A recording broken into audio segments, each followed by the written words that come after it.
रसिक हो नमस्कार.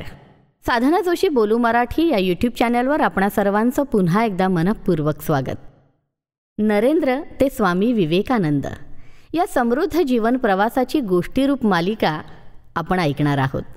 उत्तम नागरिक म्हणून उज्ज्वल जीवनाचा आदर्श समाजापुढे ठेवावा या हेतूने प्रेरित ही स्वामी विवेकानंद यांच्या जीवनातील प्रमुख घटनांची कथा मालिका.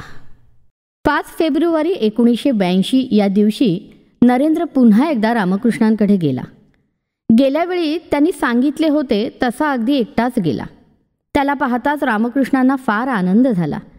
नरेंद्राची योग्यता त्याने स्वतः ओळखली नसली तरी रामकृष्णांनी ती जाणली होती. त्यामुळे देवाच्या अस्तित्वाविषयी नरेंद्राच्या मनातील शंका लवकरात लवकर दूर करायची असे बहुधा त्यांनी आधीच ठरवून ठेवलेले असावे. म्हणून नरेंद्र आलेला पाहताच त्यांनी त्याला आपल्याबरोबर बसावयास सांगितले आणि काही बोलण्याआधीच आपल्या उजव्या पायाच्या अंगठ्याने त्याला स्पर्श केला. त्याबरोबर नरेंद्राला विचित्र असा अनुभव येऊ लागला.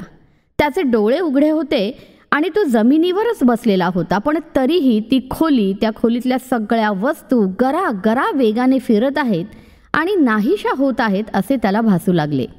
नुसत्या वस्तूच नाही तर स्वतःही आपण कुठेतरी शून्यात विलीन होत आहोत असे त्याला जाणवले.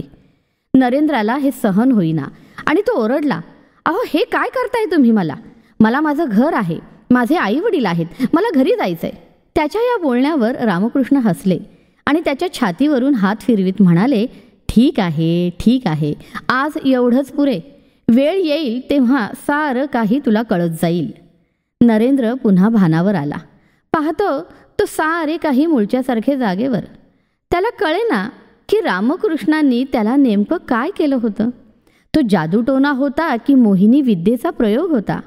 आपल्यावर त्यांनी हा प्रयोग का केला हेही त्याला कळेना. पण काहीही असले तरी या माणसापाशी काहीतरी विशेष आहे हे नरेंद्राला जाणवले आणि रामकृष्णांविषयीचे त्याचे आकर्षण आणखी वाढले आणि वारंवार तो त्यांच्या भेटीसाठी जाऊ लागला.